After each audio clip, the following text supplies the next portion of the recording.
伏地魔老婆把家里多年积蓄偷偷花光，就连新买的房子也送给了弟弟当婚房。那一晚我喝不省人事，在我去照看女儿的时候，被一辆超速的车子给撞飞了出去。当我醒来后，居然回到了我的高中时期，心里默默发誓，这一次都重生了，谁还追她？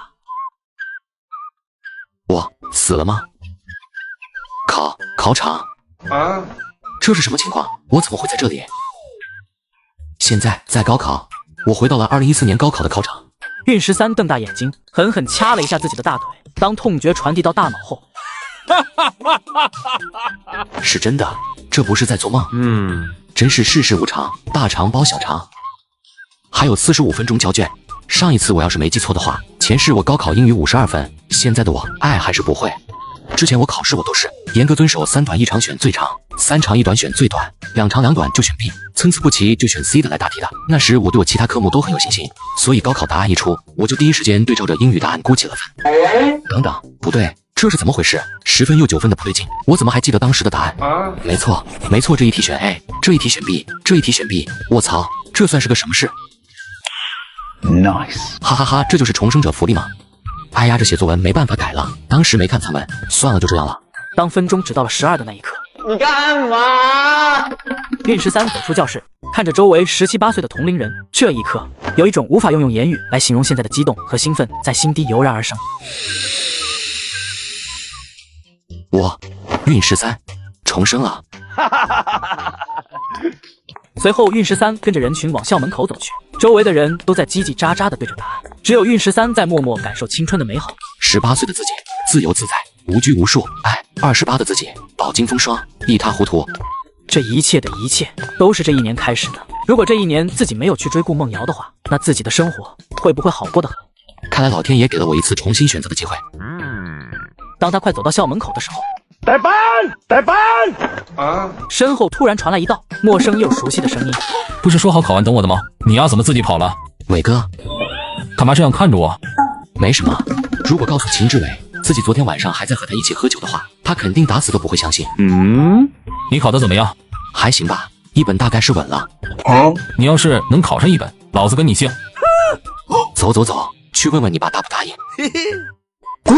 我记得很清楚，高考之后，我们俩就去了同一个城市念大学。只可惜我们俩在感情方面的运气都不好。他先是被戴绿帽子，离婚之后，秦志伟就早早过起了寡妇生活，一个人既当爹又当妈的。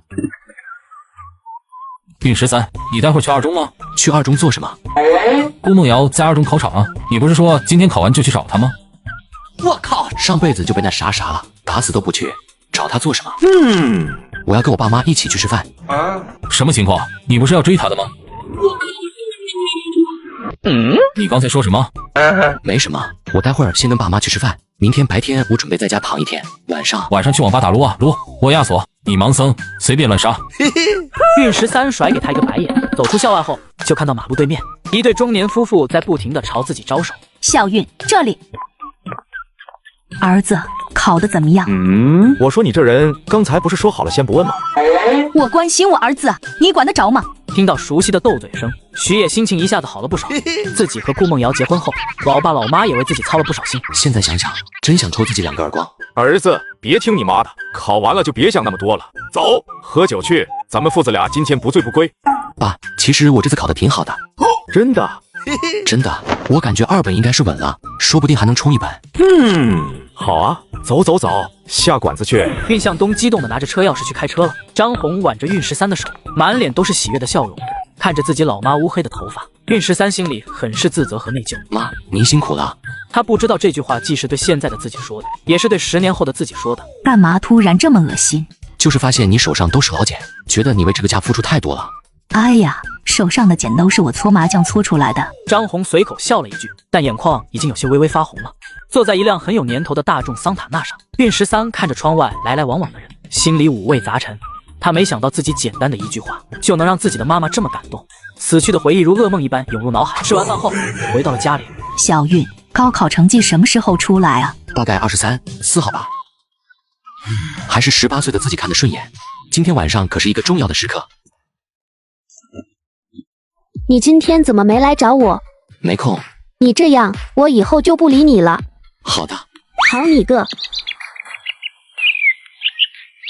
之前从来都是他主动找自己，今天自己找他，没想到竟然这么敷衍。运13看到顾梦瑶没回消息，也不由得笑了起来，把聊天记录往上翻，几乎每次都是自己主动找他聊，而他的回复从来都是哦，好，我要吃饭了，我要洗澡了，我要睡觉了。自己这么做也算是用魔法打败了魔法。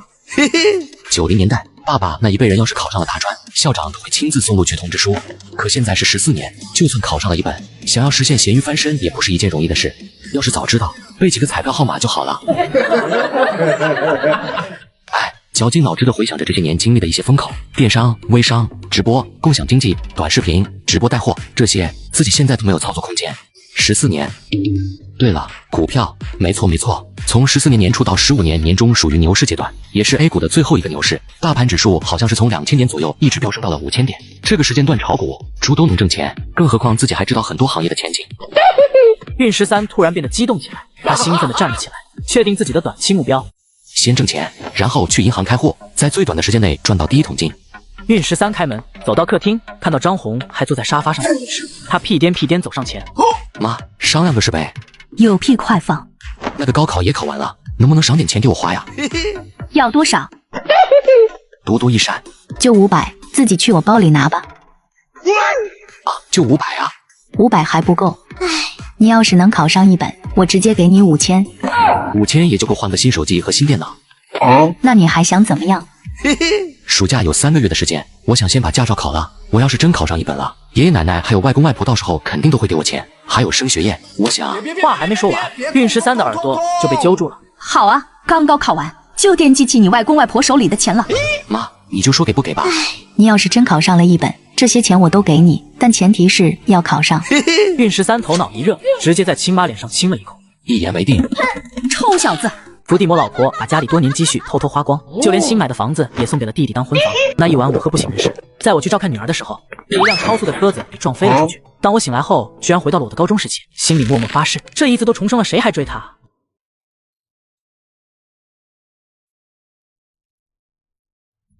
你可以试着做饭，老婆，老是在外面吃，外面有些不干净。我在家的时候就不做饭，凭什么嫁给你了，还要我去做饭？运13睁开眼，看见熟悉的家，心里默默叹了口气。什么情况？太阳打西边出来了。儿子啊，你在做什么？我饿了，煮了粥吃。老运，这还是咱们儿子吗？有疑点。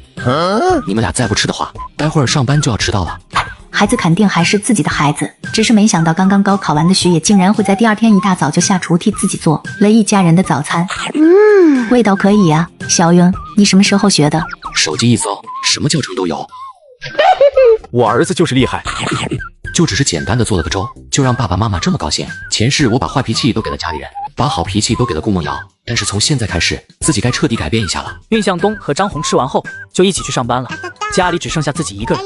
运13找不到什么事干，就在 QQ 给秦志伟发了条消息，过去友好的交流一下。在干嘛，儿子？滚！享受人生呢。在家没事，要不要出去转转？你昨天不是说要在家睡一天吗？老子睡不着。去哪儿？随便逛逛。我想找份暑假工。顾梦瑶也同样早早醒了，她起床后第一件事不是去刷牙洗脸，而是从枕头下面翻出手机，直接点开了 QQ 聊天界面，有很多消息，有闺蜜刘倩发来的，有班上同学发来的，其他还有很多群消息。但是过去一晚，运13仍然没有主动给她发消息。他怎么突然变性了啊？之前都是缠着我，现在怎么？就算自己不喜欢他，但他也不能不喜欢自己啊！你今天要是再不找我，我以后就再也不理你了。时间过去得很快，顾梦瑶在家看了一上午的《宫锁连城》。中午吃完饭后，顾梦瑶又拿起手机看了一眼，发现运13仍然没有找自己，她有些坐不住了，找闺蜜刘倩诉起了苦水。在吗？在。问你个事，你说运13他这2天是不是发生什么事了？没有吧？他怎么了？他之前一直跟我发晚安早安的，昨天晚上和今天早上他都没给我发。你是不是这段时间对他太冷淡了？好像有点儿。那他可能是因为这个，所以故意对你这样的。那现在怎么办？那就看谁耗得过谁呗。等他耗不过你了，就知道这一招是对你没用的，说不定还会翻倍对你好。男生嘛，都是有点小自尊的，但是追女孩子哪有这么容易？我又不是一个随随便便的女孩子。所以顾梦瑶接受了刘倩的建议，决定再晾晾运13。我说大哥，昨天咱们才高考完，你今天就想打暑假工，你哪根筋儿搭错了？你懂个屁！我问你，你学习是为了什么？上一个好大学啊。上大学是为了什么？找一份好工作啊。工作是为了什么？赚钱啊。所以说啊，赚钱才是王道。暑假3个月时间，你还天天在网吧打撸啊？啊，对，你这么说也有些道理，但是你这也太急了吧。小姐姐，来2杯金桔柠檬。什么？你傻呀？等那群大学生放假了，再想找暑假工还来得及吗？多少钱？一共16。奶茶店员是因为运13刚才的称呼而感到开心，毕竟小姐姐这个称呼在这个时候还没有开始流行。伟哥，干嘛？付钱。凭毛我付钱？你今天请我喝8块钱1杯的金桔柠檬，等我赚了钱以后，请你喝31杯的星巴克。就当你亲爱的芭比，请你喝奶茶。这年头找暑假工还真不好找，进厂吧，太累了，付出和回报不成正比；当服务员吧，得看别人脸色，而且工资也不算高。运13，你到底想找个什么样的暑假工啊？活少、自由、钱多的那种。你要是想去当鸭子，就直说。两人在市中心晃悠了一下午，都没找到一份合适的工作。秦志伟实在走不动了，摆摆手，蹲在马路牙子上。崩溃了，我真的崩溃了。要找你自己找，反正我没打算打暑假工。我爸妈说了，我要是考上一本，直接奖励我1万块钱。你考不上的。哦，这还真不一定。今年试卷这么难，说不定分数线会很低。我昨晚做梦梦到你高考总分刚过2本线。我不信。我不止梦到了你高考的成绩，还梦到了你大学毕业之后没多久就结婚了，但是你老婆第2年就……啊，对，运13，你大爷，这我是吧？走，去那家看看。不去，我就在这等你。不去拉倒。下午酒馆还没有开业，里面只有一个女服务员在搞卫生。运13在门口瞅了2眼，直接走了进去。你好，请问你们这招暑假工吗？我们老板能在仓库，你等一会儿，我去喊他。好的，谢谢。帅哥，你是来找工作的？对，我刚高考完，想找份暑假工。这样啊，那你有什么特长吗？我的特长就是特长。真是个有嘴滑舌的小帅哥。算了，不逗你了。我们店的营业时间是傍晚5点到晚上11点，你可以吗？没问题，我平时晚自习都要上到10点多。好，工资1个月2800，全勤奖150。2800一个月虽然有点少，但现在也没有更好的选择了，而且每天只需要干6个小时，相对来说比较自由。没问题，我什么时候可以过来上班？今天就可以。那个，明天行吗？我得回去跟家里人说一下。可以。我叫运13，神韵的韵。老板娘，你叫什么呀？裴佑威。好嘞，那我明天这个时候过来。老板娘，明天见。明天见。看到运13走了，裴佑威也眯起眼眸笑了起来。来这么一个有趣的小帅哥的话，应该会比较有意思。伟哥，搞定了，我们走吧。什么？老板娘已经答应我了，我明天就可以来这上班。真嘟假嘟？真嘟，你是没看到，那老板娘长得真带劲。胸大腰细屁股翘，身材大长腿。老子不信。你爱信不信？靠，带我过去看看。二逼吧，要去你自己去。运哥，喊爸爸都没用。算了，反正我后面都没事，等你在店里站稳脚跟了，我再过去找你玩。伟哥，你想变有钱吗？想啊。要不你借点钱我，等明年的这个时候，我双倍还给你。哦，你有啥赚钱的路子吗？我知道有个网吧搞开业活动，充500送1000，充的越多送的越多。理论来说，只要咱们的钱够多，资产翻个几倍不成问题。你又拿老子开涮是吧？伟哥，幸运的上了大学，你要是再喊我伟哥，我跟你急。看到前面那棵树了吗？咋了？你要是能碰到那片树叶，就算你牛逼。睁大你的眼睛，给我看好了。我操！我再试一次，这次姿势不对，你等等。运13，你看到了吗？老子碰到了。运13看着秦志伟像个憨货一样在树下跳了一次又一次，运13突然大笑了起来。你笑什么？没什么，就是高兴。伟哥，你这辈子能认识我，肯定是走狗屎运了。以后老子要是有钱了，指定带着你一起混。谁跟谁混还不一定呢。老许和张红也都已经下班了。运13很快就把自己想打暑假工的想法说给了两人听，没想到老妈听完，你刚高考完，打什么暑假工啊？我又不是没给你零花钱。妈，暑假3个月太长了，我想先干2个月的活，然后拿着钱去外面旅游。你去外面旅游要多少钱？我给你。刚高考完，应该好好在家休息一段时间，去外面打什么工？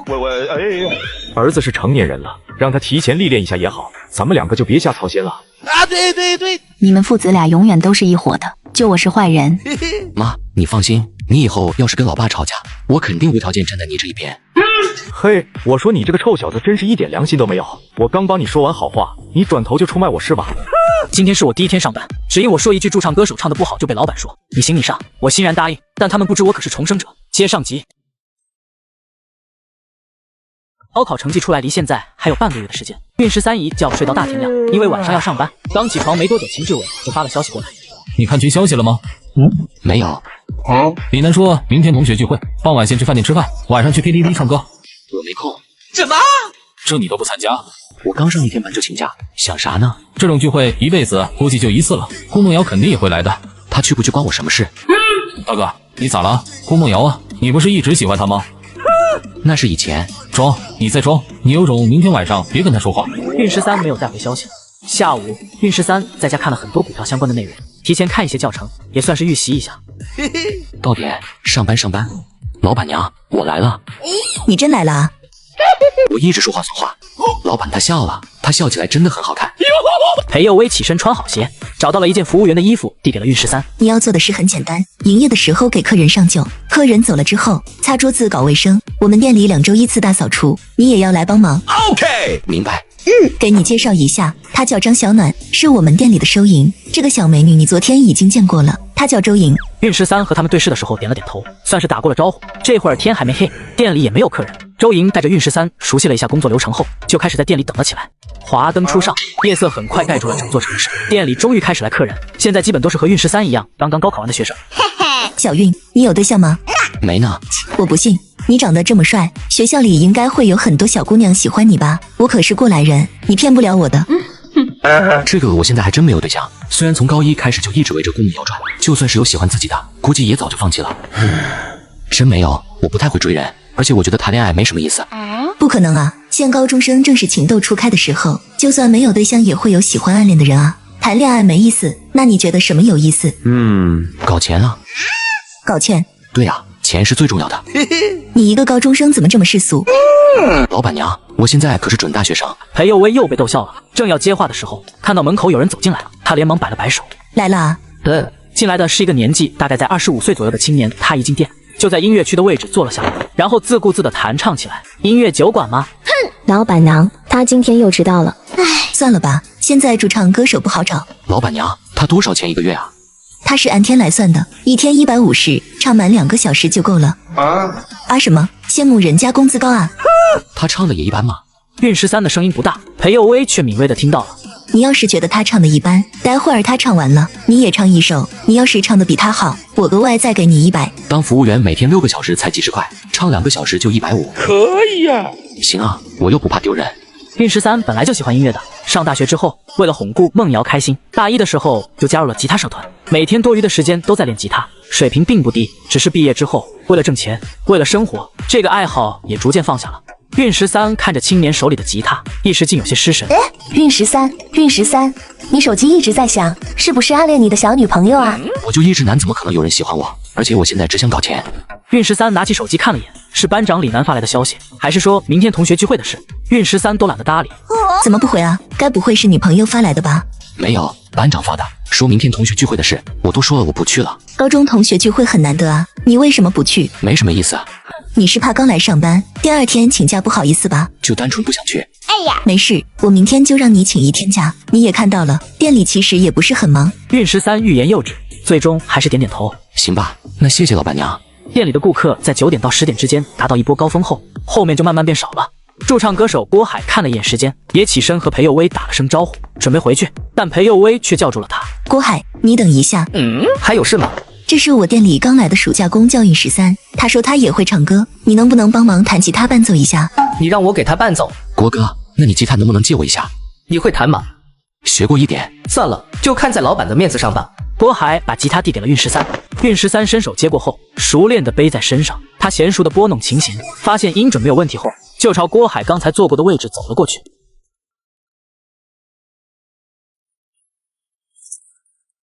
运13能出来打暑假工，就说明家庭条件并不优渥。小时候应该没有上过艺术类的辅导班，而高中也没有时间学吉他。你居然怎么自信？就让我看看吧。运13坐下来后，并没有急着弹奏，他在想自己该弹唱哪一首歌。他脑海中大部分的歌都是15年之后的，他在想这个时候的自己应该唱哪一首歌比较合适。片刻后，老板，那我就随便唱一首了。都行。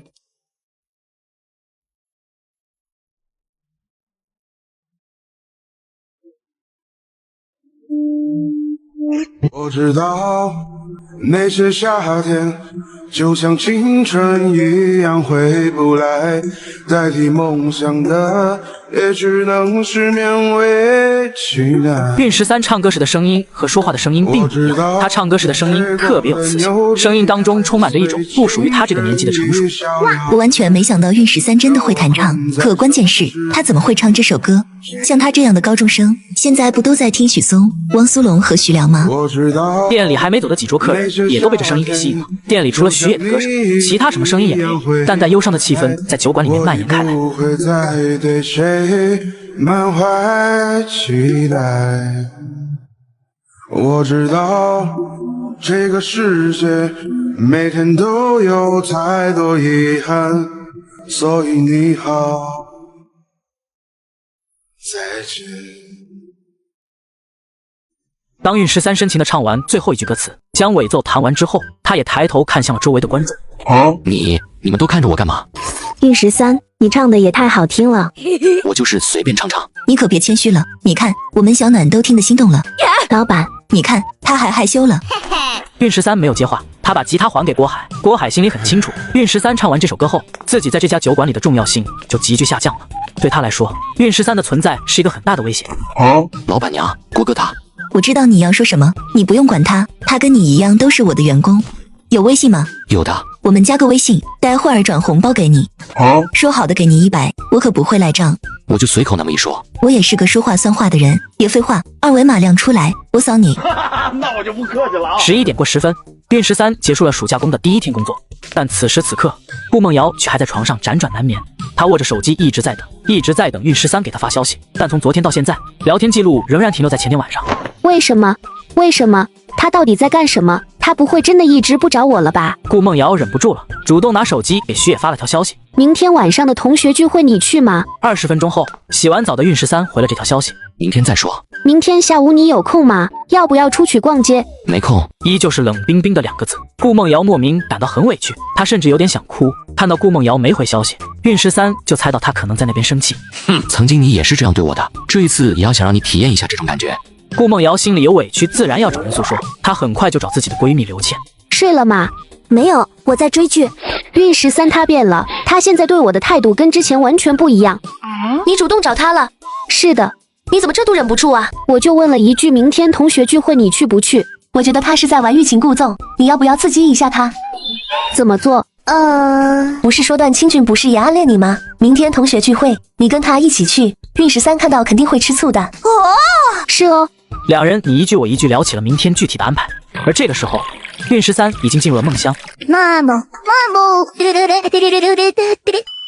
只因我在台上唱了一首《安河桥》，老板觉得我唱的好听，就奖励了我100块，让看不起我的人灰溜溜的逃走了。接上集。韵13对同学聚会的事情并没有很上心，反正他知道今晚过后自己就会跟班上的大多数人失去联系。但是秦志伟就不一样了，这小子一觉睡到中午起床，起来后的第一件事就是去卫生间洗头，然后偷偷用他爸的发泥抹在了头发上。不错，他对于今天的穿搭特别满意。他拿出手机给韵13打了个电话，就骑着电动车去李韵13家里了。韵13上前把门打开，一股浓浓的啫喱水的味道扑面而来。喷这么多啫喱水，怎么样，哥们今天帅不帅？帅不帅我不知道，但是你今天挺精神的，妥妥的精神小伙。秦志伟没听懂，精神小伙这个词要在2年后才开始流行，他还以为韵13是在夸他。你呀，昨天不是说不参加吗？老板娘给我放了1天假。是不是要扣工资啊？没啊，昨天晚上老板娘还给我转了个红包。什么？凭什么第一天就给你红包？因为老子活好。秦志伟一屁股在韵13旁边坐了下来，全当韵13这是玩笑话。他看韵13一直盯着手机屏幕，也把脑袋凑了过去。你在干啥？刷题。刷题？你没事吧？咱们已经高考完了。我在刷科目1的题目。科目1？你要考驾照？反正早晚都要考。等上了大学，说不定我会很忙。这种事能提前解决还是提前解决的好。怎么觉得韵13跟从前不一样了？韵13，你是不是受了什么刺激啊？没有。不会是顾梦瑶吧？她是不是又拒绝你了？你老是扯他干嘛？老子已经跟你说了很多遍了，我跟他没有关系了。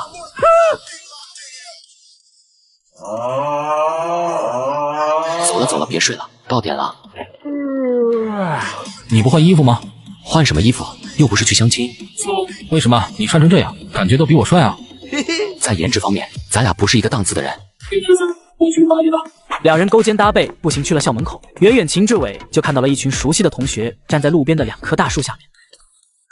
班长，5点了，我们是不是该去吃饭了？院13就差顾梦瑶、刘倩、段清俊3个人没来了，你知道他们在哪吗？我哪知道？喂，你们3个晚点来是吧？好，那我们先过去吃饭了，待会儿你们直接去 KTV。听到顾梦瑶、刘倩、段清俊3个人在一起的时候，班上不少同学都下意识地看向了运13。运13喜欢顾梦瑶是大家都知道的事，但段清俊暗恋顾梦瑶这事，其实也有不少人知道，都想看看运13知道是什么反应。但是运13什么反应都没有，表情出奇的平静。众人陆陆续续去往饭店，饭桌上10多个人，好像就只有运13从头到尾没有讲几句话，只是在不停地吃菜，偶尔喝2口啤酒。到了6点多的时候，包厢里就已经是一片狼藉了。李楠带着一群同学又转到了下一个阵地。运13，你不唱2首吗？我再坐一会儿，待会就走了。现在还很早啊，现在走的话太闹腾了。你呀，现在怎么跟个中年人一样？运13正要接话，包房外面一个男同学急冲冲走过来，不好了，人家跟别人吵起来了。他话刚说完，包房里的人就都安静下来了。李楠带着一群人走了出去，运13本来也不想出去，但是被秦志伟强行拉了出去。你来这种地方试试啊！你小子还敢顶嘴，活腻了是吧？你们都看着我干啥？又得我去啊！大哥，实在是对不住了，不好意思啊。滚一边去！李楠被吼了一句，屁都不敢放，都是活在温床里的学生，还没有出过社会，哪里遇到过这样的事情？估计是这光头男人在卫生间上厕所出来的时候，正好和林杰撞上了，可能一不小心直接一口吐在了光头男人的皮鞋上。他刚刚喝多了酒，头脑有些不清醒，顶了2句，这才彻底激怒了光头男人。眼看着事情到了没法收场的地步，运13叹了口气，扒开人群从后面走了过去。大哥，我同学是喝多了酒，脑子不太清楚，你看在我们刚刚高考完的份上，给个面子算了吧。你他妈留在那边走，给老子滚开！运13他的脸一下子冷了下来，凑到男人身边，压低声音说道：别脸不要脸，我们不少人还是未成年，你要是真想把事情闹大，那这事我就不管了。你想想，待会儿警察来了，是帮你还是帮我们这群学生？说完，运13就再次赔礼道歉起来。光头男人就算再傻，也知道这是在给自己台阶下。算了，老子不跟你们这群学生计较。谢谢大哥，大哥慢走啊！看着光头男人消失在了视线当中，同学们也都松了一口气。谢谢。运13回到了包间，一群同学很快也围了上去安慰。不过几个平时喜欢在班上耍威风的同学，倒是在这个时候说起了风凉话。运13刚才也太残背了吧！就是，以后肯定是个拍马屁的好材料。刚才那个光头校长什么？真以为我们这么多人怕他一样？现在都在这比什么？刚才怎么不见你们上去帮林姐解围？一群怂比，装他妈什么呢？秦志伟说完一句话，头也不回的去找运13了。几个男同学背对的一句话也说不出来。谢红、江磊那几个狗东西刚才还在说你的坏话，刚才那光头在骂人的时候，一个个站着那生怕惹火上身，等你把事平了，又说你谄媚。我都不气你气什么？说几句好话就能解决的事，何必把事情闹大？等他们出了社会，就知道面子在外面一文不值。我怎么感觉你一下子变得很成熟了？那肯定，因为我是你爸爸嘛。滚！两个男同学终于从女同学手里抢到了麦克风，开始合唱起了《10年》这首歌。听到熟悉的旋律，运13的脑海中也莫名浮现出了这10年间的回忆，一桩桩，一件件，现在想来都是那么的可笑。运13突然打了个哈欠，正想伸手掏裆偷偷调整一下小朋友的位置时，脑袋突然开始发晕。我靠！现在这个身体还没适应酒精，才喝2瓶就头晕了。妈的，又这么去喝了。运13揉了揉脑袋，闭上眼睛想缓一缓，但闭上也没多久，他就睡着了。你们3个怎么才来啊？同学聚会都迟到。梦游，你要唱歌吗？我们都唱累了。哎，靠他怎么睡着了？我和刘倩设计了这么久，才故意这么晚来，你倒好，现在已经睡上了。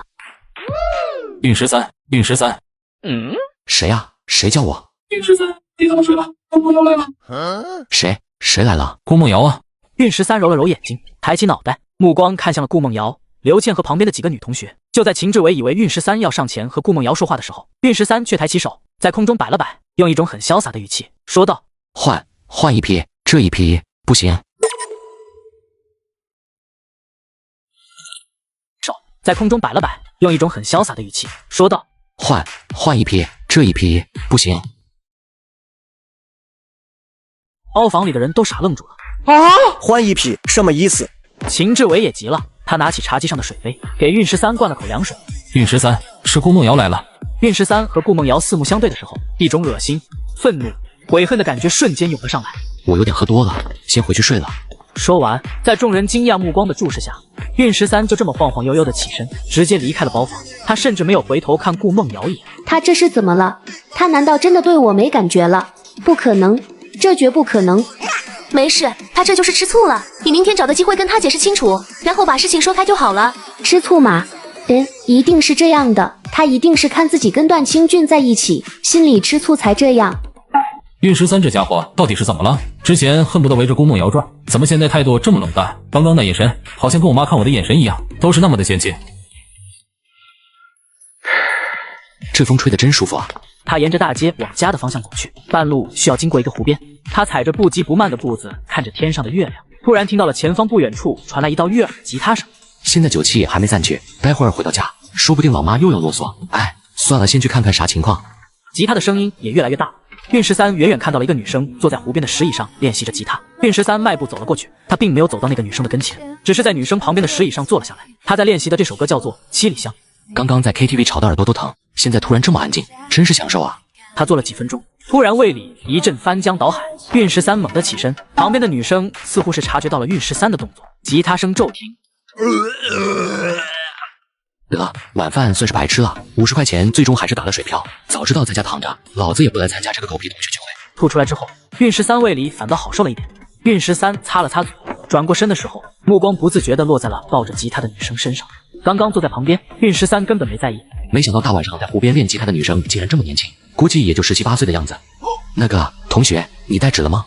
女生的脸上没有任何表情，浑身散发着高冷的气息。她似乎是犹豫了一下，才从口袋里摸出一包纸巾扔到了韵13椅子旁边。谢谢，这纸巾香香的，比香水的味道还要好闻。你吉他弹得挺好的，是自己学的吗？女生没有接话，继续拨动琴弦。韵13也没觉得尴尬，决定听完这一首曲子再回去。秋刀鱼的滋味，猫跟你好想了解，初恋的香味就这样被我们寻回，那温暖让我像绑摘的。你说你舍不得吃掉这一种感觉，一下整夜，我的爱溢出就像雨水，愿日落夜，愿我的思念厚一点，几许是非，也无法将我的热情冷却。你出现在我诗的每一页，一下整夜，我的爱溢出就像雨水，状态蝴蝶，像诗里纷飞的美丽章节，我牵着线，把永远爱你写进诗的结尾，你是我唯一想要的了解。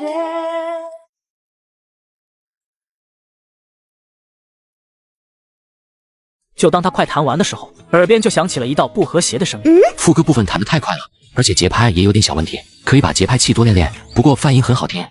完蛋，在大学经常指点大一的小学弟弹吉他，就养成了这种听到别人弹得不好的地方，就下意识地评价几句。女生抬头看着他，清冷的脸上仍然没有什么表情，只是眉头稍稍蹙起了一些。那个我就随口一说，你别在意。女生仍然没有接话，只是把价值6位数的吉他取下，递向了韵13。那眼神，那动作，就好像是在说你行你上。算了，就演示一边。退后了，估计是不想让我靠太近。韵13接过吉他，很自觉地退回到了岸边。他把吉他挂在身上，双手放在琴弦上，脑海里简单回忆了一下曲谱后，食指便灵动地拨弄起了琴弦。悠扬的前奏声很快响起，然后递进。在进入主歌的时候，韵13情不自禁地跟着吉他声一起唱了起来。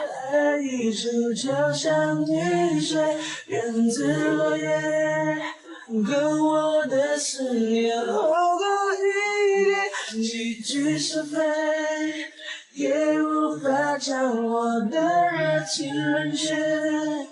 你出现在我他确实会弹，而且确实比自己弹得好。他也是自己学的吗？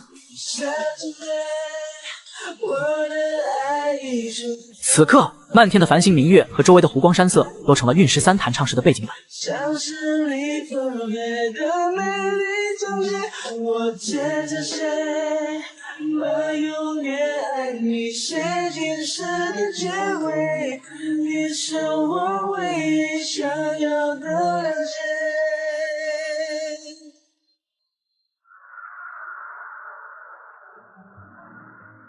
认识一下吧，我叫韵13，神韵的韵。韵13弹完一首《七里香》，把吉他还给女生的时候，做了一个简单的自我介绍。女生并没有说话，只是伸手接过吉他。就在这个时候，路边的一辆商务车突然摁响了2声喇叭。女生将吉他背在身后，起身迈上台阶，直接转身走了。长得这么漂亮，只可惜是个哑巴。女生听到身后的声音，脚步顿了一下，同时嘴角也勾起一个诱人的弧度，但她还是没有停留。迈不上了路边那辆商务车。回家。现在酒也醒得差不多了。万众瞩目的女主终于来了，接下来我和她又会发生什么呢？接上集。次日睡到9点多起床，一睁开眼就看到顾梦瑶发了很多条消息过来。韵13，你是不是误会我了？我昨天一直和刘倩在一起，和段清俊只是在半路上遇到的。听说万达那边新开了一家店完成，我们下午要不要一起去玩啊？你没必要跟我解释这么多，我下午没空，以后也没空。另一边的顾梦瑶在看到这条消息的时候，整个人都愣住了。她吸了吸鼻子，竟然有种要哭的感觉。毕竟韵13之前提供给顾梦瑶的情绪价值，让顾梦瑶已经上瘾了。她现在才发现韵13在她心里的位置已经很重要了。她眼眶红红的发消息问道：“你是不是不喜欢我了？”是。这一刻，顾梦瑶再也绷不住，不值钱的眼泪都流了出来。现在刷科目1的题目，虽然前世我已经算是一个老司机了，但是现在还是要搞定一下科目1。白天宅在家里刷题，傍晚他便去了遇见音乐酒馆。小楠姐，老板娘呢？你快去仓库帮忙，店里进了一批酒，需要从车上搬下来。OK 了。好。裴佑威和周莹2个人正吭哧的把一箱箱啤酒往仓库里搬。韵13看到后，赶紧跑了过来，从2人手里接了过来。老板娘，我来吧。看着韵13一趟趟的搬酒，裴佑威脸上也露出了一抹动人的笑容。看吧，院里还是得有个男孩子，这就叫男女搭配，干活不累。可是韵13这是暑假工，开学就要去学校了。韵13，你大学准备去哪个城市啊？魔都。魔都？早就想好了，自己的目标现在是赚钱，而魔都作为华夏的经济中心，无疑是最好的选择。那你高考考得怎么样？还行，2本没问题，看看能不能出1本。厉害呀！我要是年轻个10岁，说不定就会喜欢你这样的男孩子。老板，其实我可以接受姐弟恋。哈哈，你个小不正经。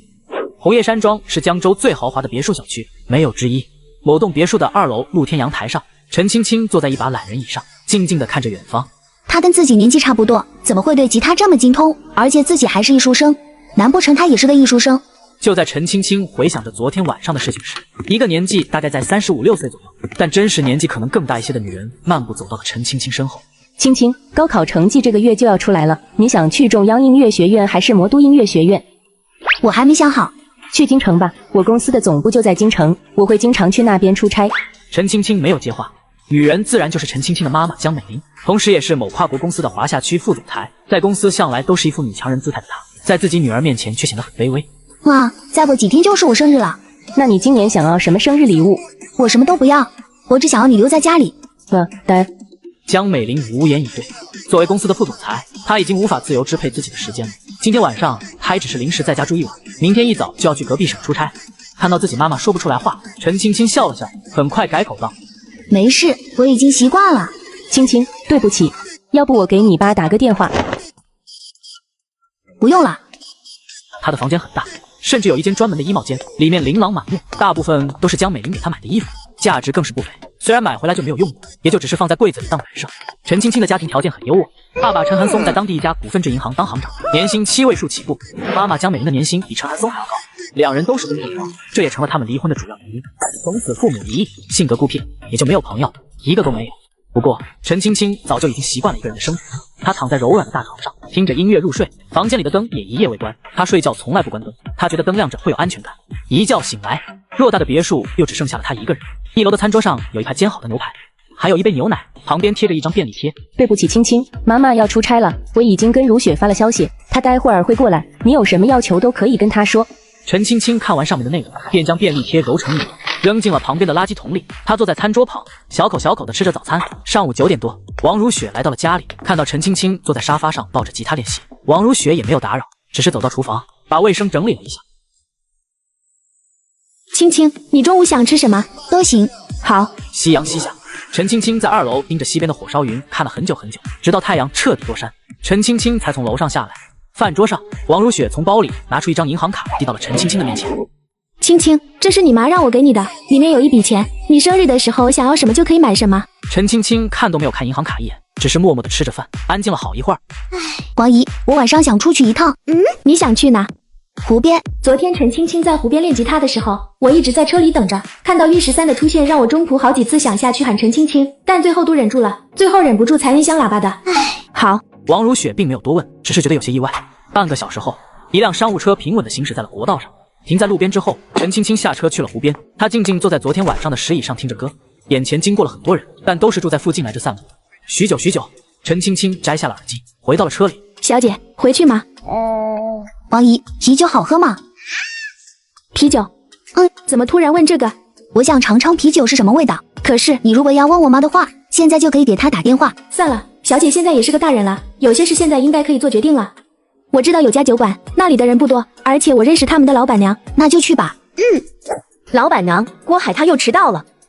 他刚刚给我发消息了，说是今天晚上有事，来不了。3天2头迟到不说，1个月请假都不知道请多少天，他这个人怎么这样啊？没事，不来就不来，我们店里还有个小歌神呢。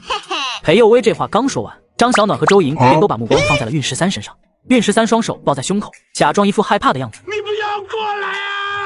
你们别这样色眯眯的看着我，我还是个孩子。运13在外人看来虽然只有18岁，但却多了10年的阅历，所以不管是跟张小暖、周莹还是年纪更大一些的裴佑威，都没有什么代沟。才在店里工作了2个晚上，他就已经能和他们打成一片了。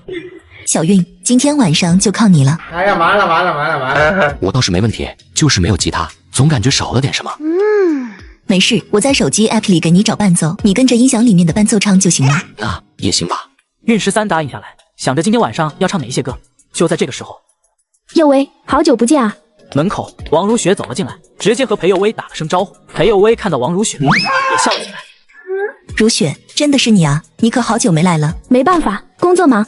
快坐，快坐。运13听到2人的对话声，也转头往身后看了一眼。他刚想收回视线的时候，外面又有一个人走了进来。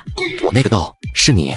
看到我有这么惊讶吗？但真没想到在这里还能碰到他。他冰封的心脏突然悸动了一下。裴佑威听到声音，目光也放在了陈青青身上。他意味深长地问道：“小运，你们认识啊？”怎么说呢？算认识也不算认识，昨天晚上才第一次见面。那你们可真有缘分。昨天晚上其实并没有看清运13的样子，只是听运13这么说，才意识到了运13就是昨天晚上在湖边的那个男生，竟然在这里诱我遇了，这有些太巧了。佑威，能给我1瓶啤酒吗？要冰的还是常温的？常温的就行。裴佑威递给运13一个眼色，运13很机灵的就去拿了瓶啤酒过来，还顺带拿了2个杯子。运13把啤酒放在桌上，随口问了句：“你今天没有带吉他吗？”陈青青抬起脑袋，点了点头：“没事，我就问问。”那老板娘，那我去唱呀。今天晚上也有红包的吧？放心，少不了你的。裴佑威和王如雪是初中同学，说来也巧，本来2个人都没有在江州市发展。前年的时候，裴佑威回来开了这家酒馆，之后大概过了半年左右，就遇到了王如雪。2人初中时的关系就还不错，现在又都在江州市工作，所以时不时的也会小聚一下。佑威，他是运13，我店里的暑假工，一个很有意思的小家伙。暑假工吗？陈青青坐在一旁默不作声，她伸手拿起啤酒，往杯子倒了一点点，然后端起酒杯，慢慢喝了下去。对于不会喝酒的来说，啤酒确实算不上好喝。陈青青喝了一口，就把酒杯放下了。是不是不好喝？陈青青点了点头。第一次喝酒的人都不会觉得好喝，但喝着喝着就会上瘾的。就在这个时候，店里的音箱里响起伴奏的声音。只听了2秒，陈青青就知道这首歌叫做《晴天》。裴佑威的一只手搁在桌子上，随着韵13的歌声，他忍不住回头看了一眼，笑意嫣然。这首歌是我在大学时候经常听过的一首歌，真没想到韵13这么年轻，竟然能把这首歌唱得这么深情。他恍惚了一会儿，突然意识到了一件事，他立马回过神来，看向陈青青。陈青青低着头看着桌上的啤酒，就好像周围的一切都跟他漠不相关。王如雪也松了口气，但同时又觉得自己有些好笑。我在紧张什么呢？青青她这样的女生，怎么会这么容易就喜欢上一个人？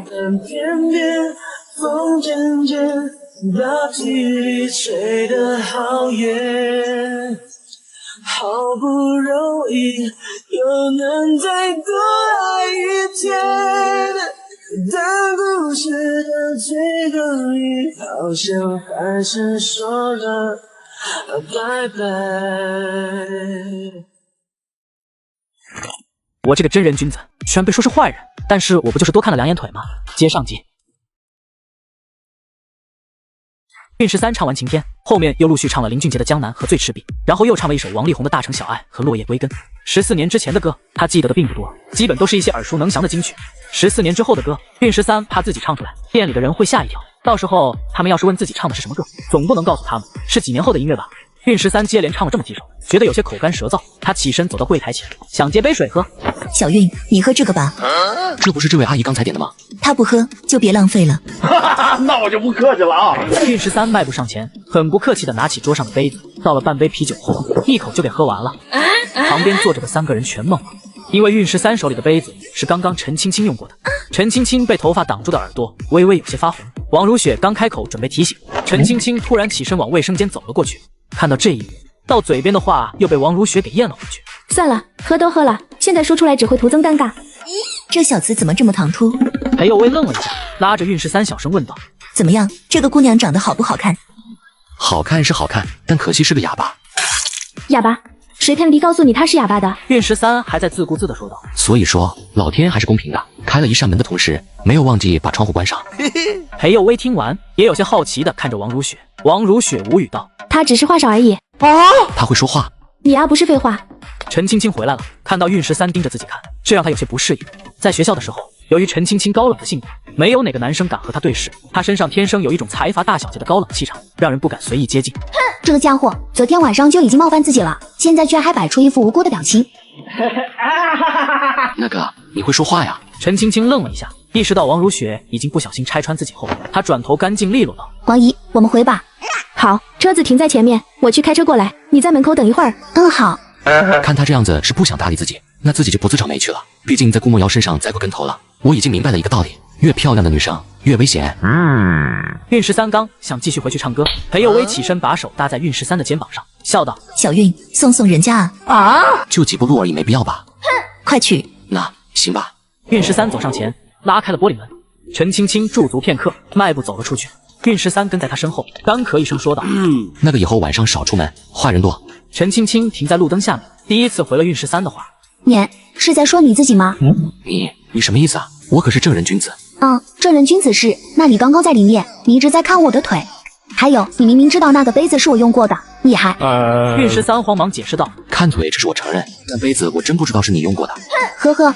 韵13感觉自己受到了一种侮辱，偏偏他还无力反驳。一个生理状况正常的男生遇到长得好看的女孩子多看2眼怎么了？犯法吗？王如雪开车停在了路边，陈青青抬腿坐了进去，看到车子远去，韵13也迈步回了店里。车上，陈青青透过车窗看着韵13的背影，向来清冷的脸上难得浮现出几分笑容。真是个笨蛋，一炸就炸出来了。小韵，咋了？没加个微信吗？没啊。小韵，你怎么回事？给你机会你不中用啊？老板娘，你就别瞎牵红线了。你没看出来他有点嫌弃我吗？他能嫌弃你什么？嫌弃我好色呗。他说我刚才一直盯着他的腿看，真是天地良心啊！我就只多看了2眼。韵13倒是脸皮厚道，不过讲道理，男人不好色能好什么？难不成 How are you？ 白天睡觉、刷题、看股市，晚上去酒馆打暑假工。韵13的生活变得有规律起来。除了这些之外，他也开始注重起了运动锻炼。每次去上班的时候，都会选择提前半个小时出门，然后跑步过去。晚上下了班，也照样跑步回家。钱是为了赚钱，把身体糟蹋得一塌糊涂，再都把不住枪的时候才后悔。所以身体才是革命的本钱。今天周末，老韵和张红都在家休息。中午吃饭的时候，张红终于关心起了自己好大的工作。你找的那个暑假工到底是干嘛的？天天那么晚回家？不是说了服务行业吗？问你，你倒是说的具体一点。在酒吧当男模呢。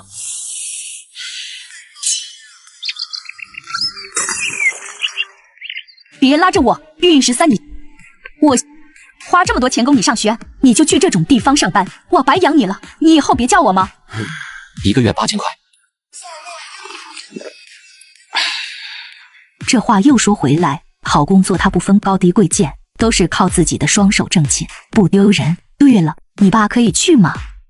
这都你能让我去了？我说你们母子2个能不能好好说话？其实就是在一家清吧当服务员，清吧跟酒吧不同，去的都是正经人，而且老板娘对我也很好。那你打算干多久啊？又不累，先这么干着呗，在家闲着也是闲着。吃完饭，运13回到房间，在衣柜里挑起了衣服。妈，你下次给我买衣服能不能给我买大一点的呀？不是你让我买紧身一点的吗？以后就买 oversize 的那种。奥瓦塞斯就是宽松一点的。你都是成年人了，以后你自己的衣服自己买。哦，那好吧。然后运13就在房间做了2次科目1的测试，第一次87分，第2次91分。再过几天考过科目1应该不是问题。驾照的事不着急，时间还多。科目2、科目3这种费时间的，自己到时候随便练2天应该就能去考试。今天下午，运13有更重要的事情要去办，他要去银行办卡，顺便把股票账户开通。王姨，我想出去一趟。现在吗？是的。那你要去哪里？我先去找我爸，然后可能去买点东西。小姐之前都是很少出门的，今天这是怎么了？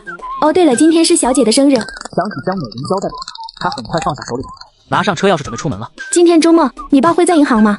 会的，他在银行待的时间永远比在家待的时间要长。王如雪从陈青青的语气中听出了几分埋怨，她没有接话。大概20分钟，车子停在了招行门口。我自己上去就好。好，没问题，那就先这样。陈寒松说完，刚才还满是笑意的脸上立马变得严肃起来。是谁让你不敲门就进？青青，你怎么来了？说着话，他刚抬起手准备摸陈青青的脑袋，却被陈青青后退一步直接避开了。陈寒松尴尬地缩回了手，和江美玲一样，在离婚这件事上，他们2个都觉得没有亏欠对方，唯一亏欠的就是自己的女儿。听你妈说，你还是打算去念艺校。我知道你一直喜欢音乐，但现在学这个，以后很难找到一份好工作。你有没有考虑过出国留学？美国、新加坡、日本，爸爸都可以想办法送你出国。你是觉得我留在国内是会影响到你找别的女人吗？青青，我跟你说过很多遍了，我和你妈离婚的原因是因为工作，不是因为别的。你今天来找爸爸有什么事？晚上有时间吗？晚上吗？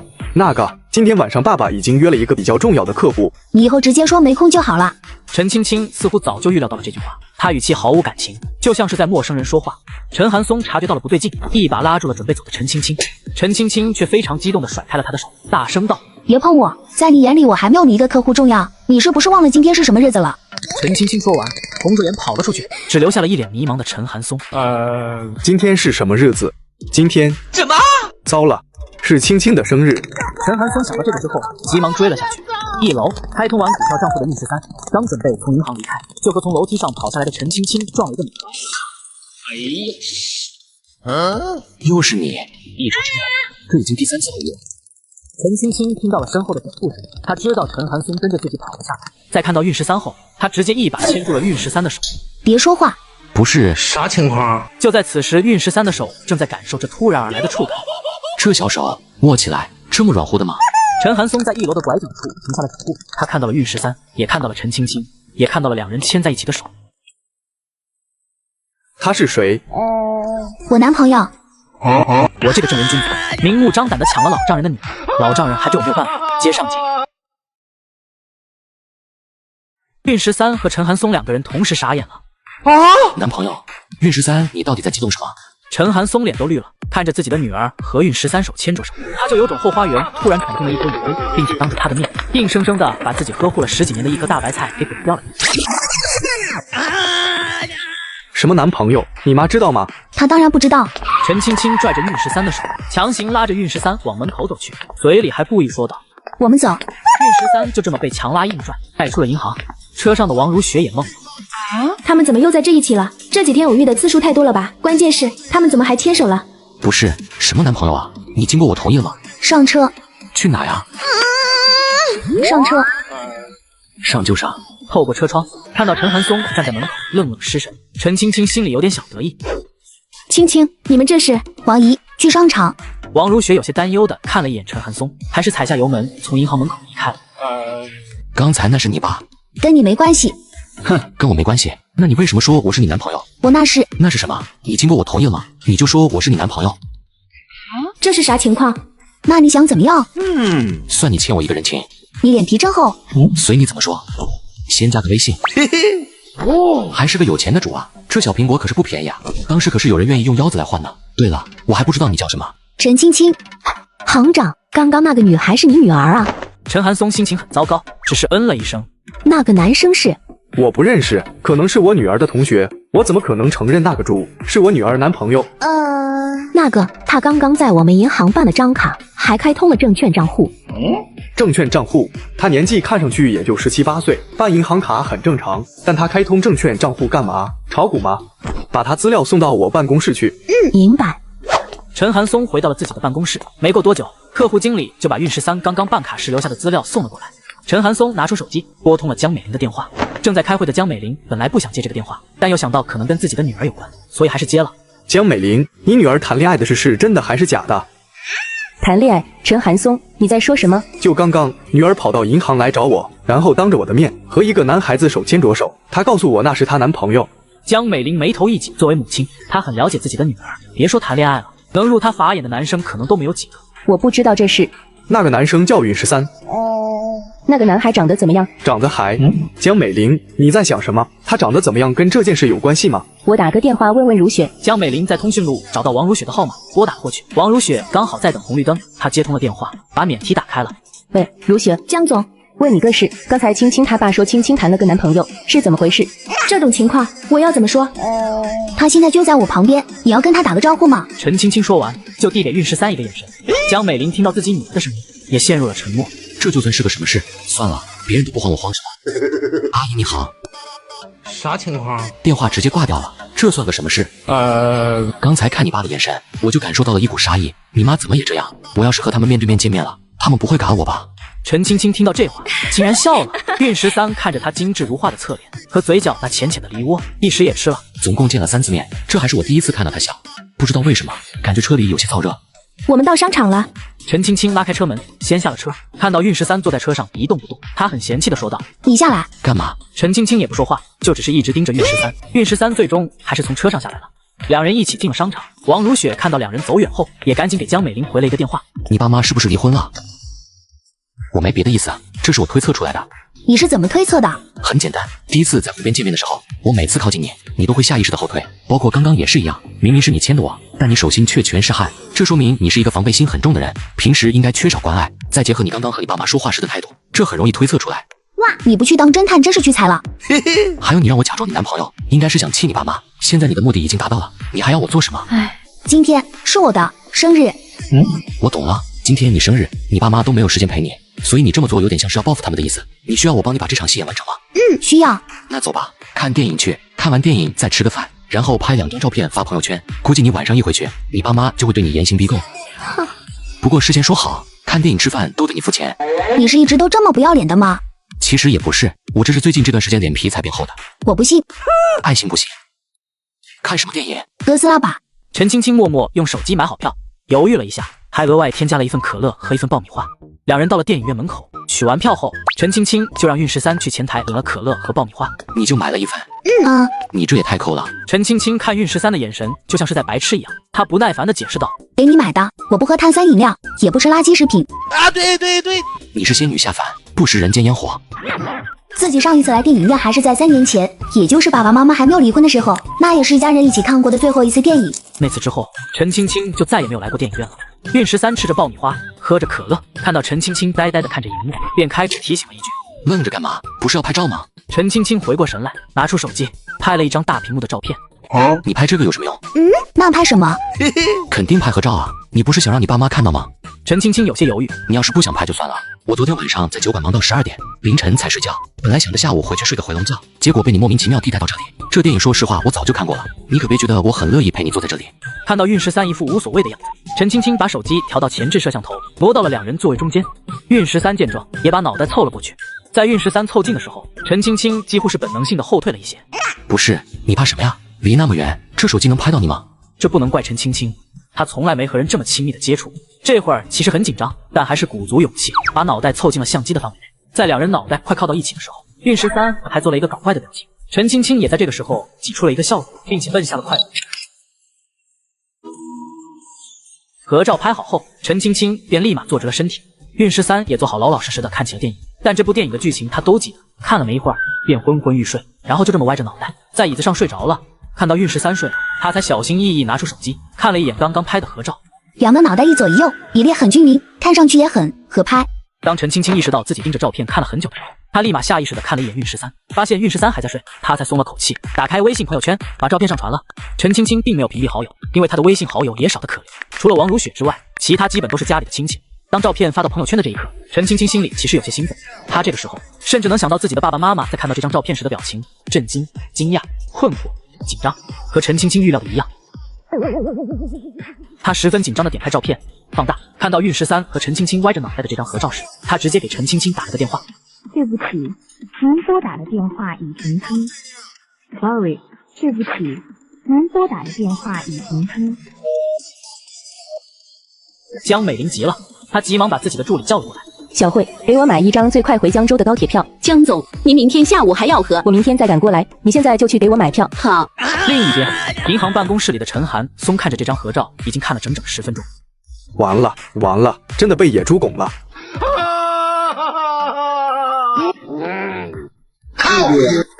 这个天杀的250到底是从哪里蹦出来？陈寒松坐不住了，他拿着运十三留在银行里的资料，直接拨打了运十三的电话。之所以没有给自己女儿打电话，是因为陈寒松知道自己的女儿肯定不会接话。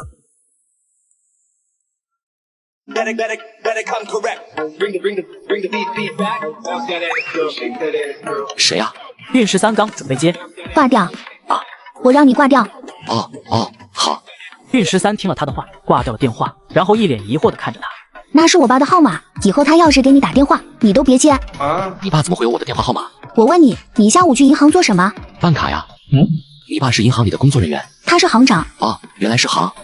是啊，行长。我靠，能猜到他家庭条件优渥，但也没想到他爸是银行行长。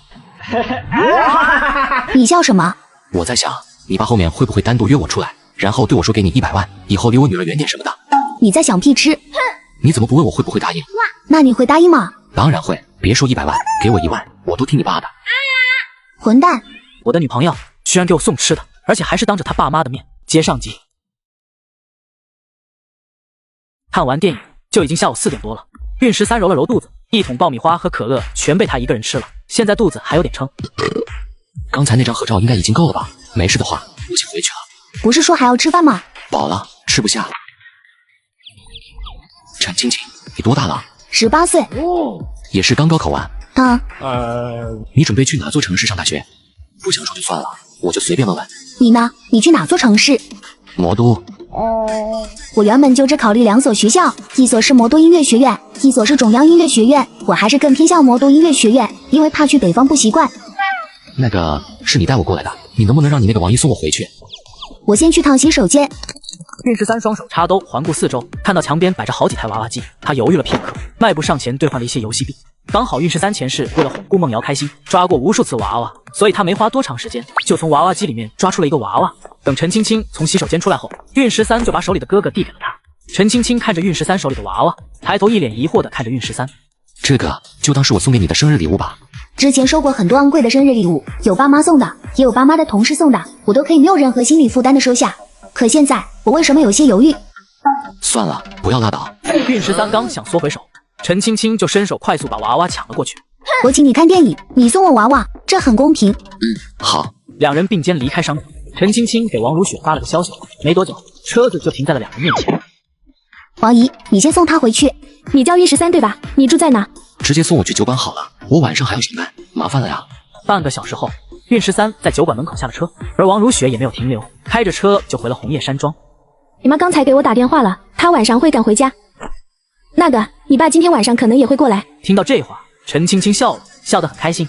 没想到那张照片竟然这么管用，能让把工作看得比家庭还重要的爸爸妈妈都能放下一切从外面赶回来。陈青青把娃娃放在自己的大腿上，然后打开手机，找到了那张已经发到朋友圈的合照。她考虑了片刻，点击照片设置，然后选择了设为强制，退回到手机桌面。原本默认的手机壁纸变成了她和运13的合照。青青，青青，看到陈青青躺在沙发上玩着手机，江美玲把蛋糕轻轻放在茶几上，然后小心翼翼地在陈青青脚边坐了下来。青青，妈妈问你，那个运13到底是谁呀？不是说了吗？是我男朋友。别骗妈妈了，我知道你跟你爸爸那么说，是怪他没时间陪你过生日，你故意气他。你想多了，我们已经确定恋爱关系了，我们下午一起看了电影，还一起去抓了娃娃。那这个就是他送我的。江美玲抬头看了一眼王如雪，见王如雪点头，江美玲脸色有些难看。你非要这样气我吗？是，我和你爸爸是没有尽到做父母的责任，但是在物质方面，我们也没有亏待过你。我不工作，你能住在这么大的房子吗？我不工作，你每天吃什么喝什么？对，你们都是为了我，都是我的错。如果当初你不把我生下来的话，就不会有这么多事了。青青，江美玲看着自己女儿抹着眼泪上楼，顿时就后悔了。没过多久，陈寒松也开车赶到了家里，他一进来就迫不及待地问道：“青青呢？”都怪你，连自己女儿的生日都能忘，你还是人吗？我只是一时没想起来，你还好意思说我？你明明知道今天是青青生日，还把她一个人留在家里。对，都是我的错，你这个当爸爸的一点责任都没有。江美玲，我今天不想跟你吵，青青在哪？我想去跟她聊聊。她现在应该不想见你，也不想见我。你问清楚了吗？那个运13到底和咱们青青是什么关系？江美玲拿起了陈青青遗留在楼下的手机，点亮屏幕后举在手里说道：“他已经把照片设置成壁纸了。那现在怎么办？”我上楼叫青青下来吃蛋糕，待会儿你不要多嘴。至于他和这个运13的事，我会抽空直接去找他聊。你女儿的性格你也知道，我们从他嘴里问不出答案的。陈寒松默然，好饿呀！这爆米花和可乐一点都不顶饱，就在店里待了不到2个小时，现在就感觉肚子饿得咕咕叫。他杵在柜台上，拿出手机给陈青青发了条消息：“我后悔傍晚没让你请我吃饭了，我现在巨饿。”肯定是他给我发消息了，活该。你男朋友饿了？闭嘴！陈寒松看到自己女儿脸上的小表情，眼珠子都快从眼眶里瞪出来了。他已经脑补出了运13和陈青青的聊天记录。宝贝，回家了吗？呢，我在吃蛋糕呢。我也饿了。你也想吃吗？我不想吃蛋糕，我想吃你。陈寒松头皮发麻。陈青青手速很快的打字回道：“你信不信我现在就拉黑你？”算了，来客人了，不跟你聊了。两人的聊天就此终止。看到陈青青放下了手机，陈寒松莫名长松一口气。江美玲看到桌上的蛋糕还有一半吃不完，便对王如雪说道：“如雪，这蛋糕你拿回去吃吧。”江总，我最近在减肥，晚上吃这么甜的，我怕。王姨，那你帮我把剩下的蛋糕送去我们上次去的那个酒馆吧。你不会是要我拿给那个运13吧？对的。陈寒松听完，直接从沙发上站了起来。他提了提皮带，脸色沉重道：“我去趟卫生间。”江美玲看了看陈青青，最终还是朝王如雪点了点头。王如雪把蛋糕包好，开车往酒馆去了。王如雪拎着蛋糕走进了酒馆。如雪怎么来了？之前都是隔一段时间才来的了一趟吗？如雪，看来你最近不忙啊。我是带着任务来的。任务？运13在哪？那小子刚才还在呢。老板娘，他刚进了卫生间。对了，如雪，你找他有事？青青让我把这个蛋糕拿给他。有瓜吃。他快步走出柜台，满脸好奇地问道：“他俩好上了？”哎，情况复杂。王如雪刚想解释，就看到运13从卫生间出来了。他迈步上前，把手里的蛋糕递给了他。这是青青让我拿给你的。运13还真没想到，他伸手接过蛋糕，懵逼的脸上很快又有了笑容。算他有点良心。我到底问不问呢？算了，这种事自己不方便去管，反正江总已经知道这事了，他会来处理的。右位啊，我先走了。运13拎着蛋糕走到柜台前面，看到里面是黑森林蛋糕，从来没有吃过这么贵蛋糕的他，很快便给自己切了一大块，准备先填饱肚子。他刚准备张嘴，一抬头就发现3双眼睛盯住了他。你们干嘛？老实交代，这是怎么回事？什么怎么回事？蛋糕啊，你不是说谈恋爱没意思吗？陈青青为什么要送你蛋糕？哎呀，那这个就说来话长。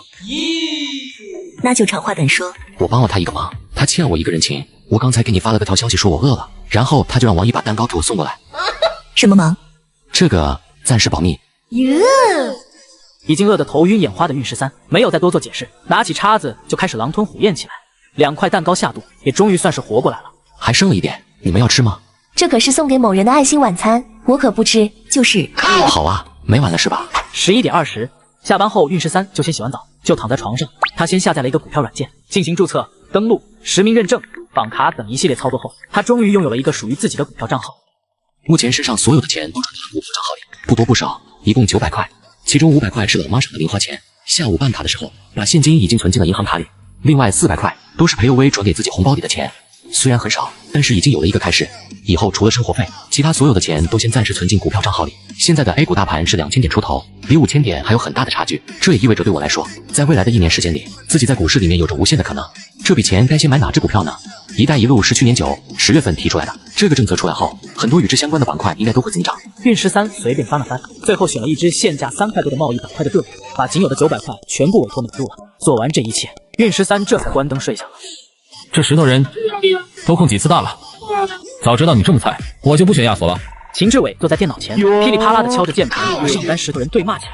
上单石头人也没有惯着他，两人就这么你一句我一句的在公屏上对喷了起来。这局游戏进行到20分钟便准时投降了。出来一看，石头人战绩2-9-3，亚索战绩1-7-5，两个人半斤8两。就在秦志伟气的想找石头人 solo 的时候，电脑右下角的 QQ 图标跳动了一下。在吗？